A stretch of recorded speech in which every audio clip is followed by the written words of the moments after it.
Hey guys, in this video I will show you how to open SoFi high yield savings account. Alright, so let's begin. First, head over to the official SoFi website. Once you're there, you'll be greeted with the homepage where you can explore the various financial services offered by the platform.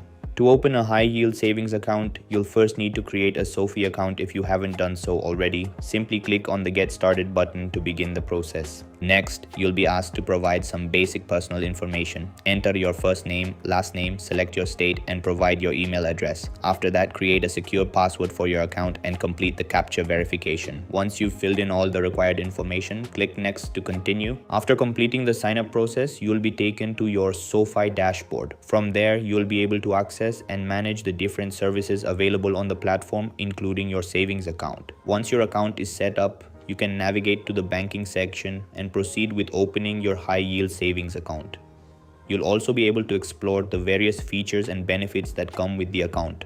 And that's it. This is how you can open SoFi high yield savings account. That's all for this video. See you in the next one. Thanks.